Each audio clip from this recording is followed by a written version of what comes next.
Assalamu alaikum everyone. Today we are discussing Unit 11 trigonometric functions and their graph of first year mathematics. In the Unit 11, first of all, we will discuss exercise 11.1 solution.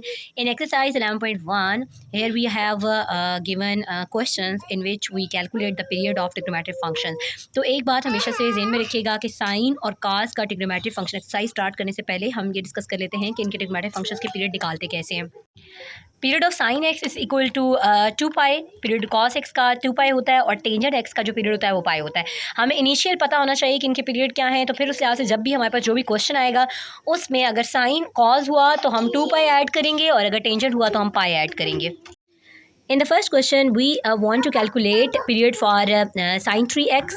तो sin 3x का period calculate करने का तरीकाकार क्या है कि sin 3x में हम क्या करेंगे, ऐड करेंगे उसका इनिशियल जो गिवन पीरियड होता है वो होता है 2 पाई, वो हम ऐड करेंगे और फिर नेक्स्ट स्टेप में हमने ये करना है कि जो x का कोफिशिएंट है उसको हमने लेना है कॉमन। वो जब हम कॉमन लेंगे तो जाहिर सी बात है यहाँ पे मल्टीप्लाई हो रहा था वहाँ से तो निकल गया, लेकिन जहाँ पे कुछ नहीं था वहाँ पे जाके वो डिवाइड होगा। कॉमन जो ले रहे हैं हम तो यहाँ पे दूसरे जो 2 पाई है उसके नीचे जाके डिवाइड होगा। तो जो x के साथ चीज़ ऐड हो रही है वो उसका क्या है, वो पीरियड है 2 पाई बाई 3 जो है वो sin 3x का पीरियड है।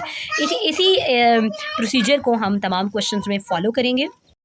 Now we want to calculate the period for tangent 4x, और टेंजेंट के लिए हमारे पास पीरियड हम किस तरीके से फाइंड आउट करेंगे। यहाँ पे इसका इनिशियल जो पीरियड होता है वो पाई होता है, तो पाई हम ऐड करेंगे 4, जब कॉमन लेंगे तो पाई के नीचे 4 डिवाइड हो जाएगा, तो pi by 4 is the period of tangent 4x।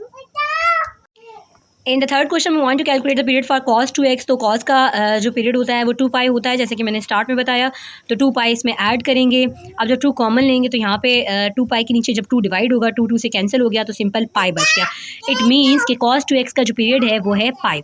Move forward for the fourth question. यहाँ पे हमारे पास cot x बाई 2 है, तो टेंजेंट का पीरियड अगर पाई था तो cot का भी पाई होगा।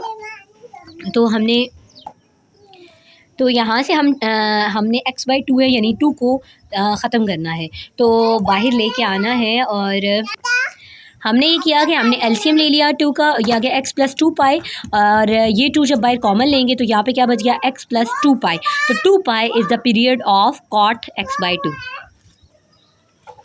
ये हमारे पास cot x बाई 2 का पीरियड आ गया, that is 2 pi. Move forward to the fifth question. Fifth question में हमारे पास साइन x बाई 3 है, इसका पीरियड फाइंड आउट करना है। तो साइन का जैसा कि हम ऑलरेडी बता चुके हुए हैं कि वो उसका पीरियड 2 पाई होता है, तो यहाँ से हम 3 कॉमन लेंगे।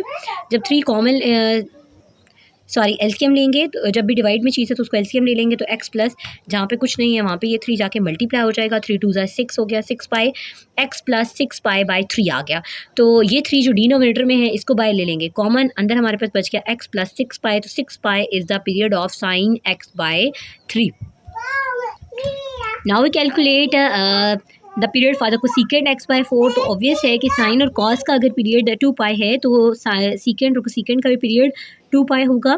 तो हमने कोसेकेंट x बाई 2 का पीरियड 2 पाई उसमें ऐड किया, यहाँ पे 4 डिनोमिनेटर में था, एलसीएम ले लिया, x प्लस ये सही सी बात है यहाँ पे नहीं है, कुछ भी नहीं है, 1 होता है ना, तो ये जो डिनोमिनेटर होता है ये जाके ऊपर नोमिनेटर से मल्टीप्लाई हो जाएगा, 4 2 8 हो जाएगा, तो x प्लस 8 पाई बाई 4 आ जाएगा हमारे पास। 1/4 हम कॉमन ले लेंगे और हमारे पास क्या बच गया, x प्लस 8 पाई, जो x के अंदर ऐड हो रहा होता है वो उसका पीरियड होता है, यानी कोसेकेंट x बाई 4 का पीरियड क्या आ गया, 8 पाई आ गया। इस तरीके से हमारा क्वेश्चन नंबर 6 जो है वो कंप्लीट हो गया। Move forward for the question number 7। Question number 7 में हमने पीरियड फाइंड आउट करना है साइन x बाई 5 का।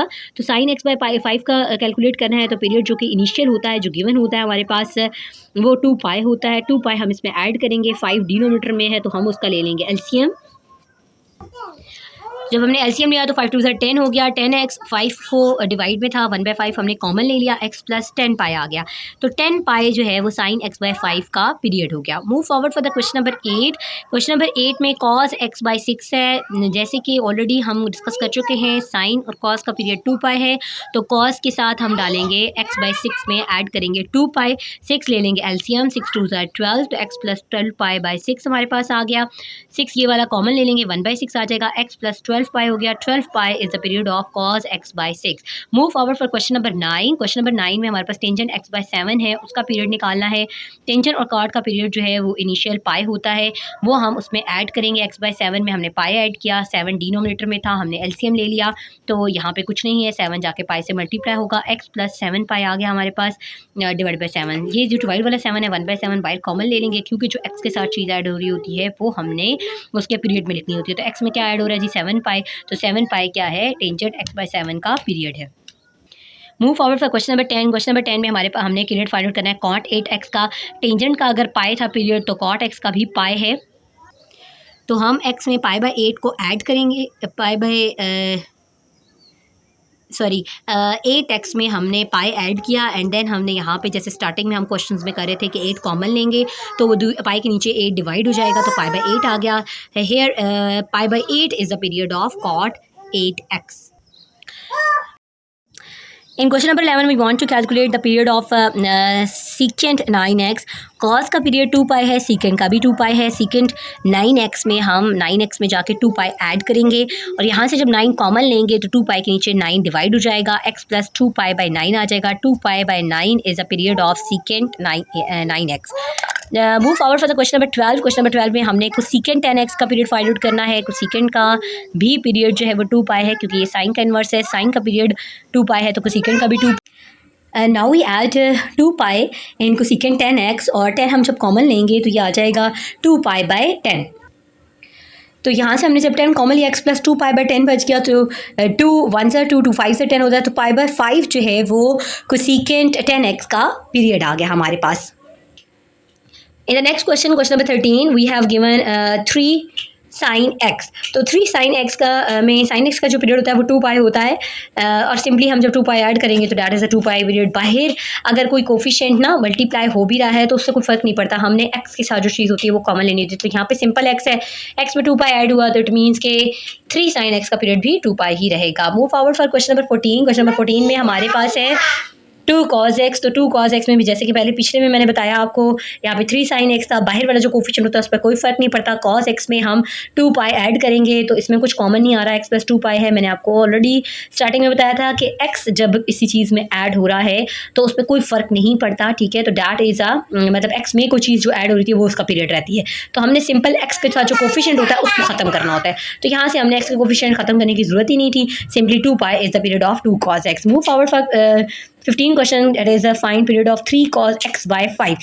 x बाय 5 है, cos का पीरियड 2 पाई होता है, वो x बाय 5 में हम कर देंगे ऐड, और 5 यहाँ से कॉमन लेंगे। 1/5 मतलब वो एलसीएम लेते हैं, जब भी डिवाइड में आता है ना तो हम एलसीएम लेंगे। 5 2 से 10 हो जाएगा, x प्लस 10x बाय 5 आ जाएगा। 1/5 हम कॉमन लेंगे,